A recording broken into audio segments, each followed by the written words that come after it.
আসসালামু আলাইকুম ছোট্ট বন্ধুরা, তোমরা কেমন আছো? আর আজকে আবার আমার স্কুল খুলে গেল।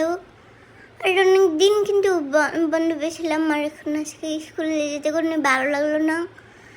আর আসলাম মতন এখন দেখতে এলাম কত চিকেন বাজি করতেছে, চিকেন ফ্রাই করা হবে।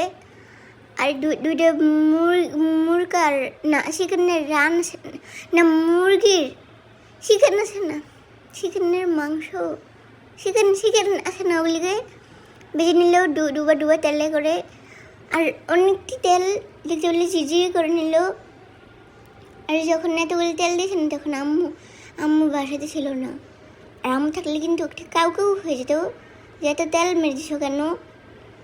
আর এখন নাই দেখে অনেকটি তেল দিল আর ওগুলিকে ভেজে নিল। আর দেখতে বললে কদু হলো খেয়েছে, মাত্র উল্টালো না, ওটি খেয়েছে। আর আমি রান খেয়েছি, আর বাইরে রান খেয়েছি। আর আম্মু ছিল না দেখে তিনজনে খেয়েছি। আর দেখতে বললে যে বাদামি হয়ে গেল, মানে হলো ভাজা হয়ে গেলো। আর এখন উল্টে পুল্টি করে দিল যে ওই পিছও ভাজি হয়ে যাবো। আর তেল ঝিরঝি করতে থাকলো। আর এখন তুলে নিল, যখন মশে করে দেখা গেলো তখন তুলে নিল। আর আজকে ঠিক হয়ে গেল। আর এখন আরেকটি জিনিস ভাজি করবে, ওটি হলো একটি ভালো জিনিস না, এটি ভালো ছিল। দেখতে বললে প্লেটের ভিতরে ধন্যবাদকে শোয়া করে রেখেছে।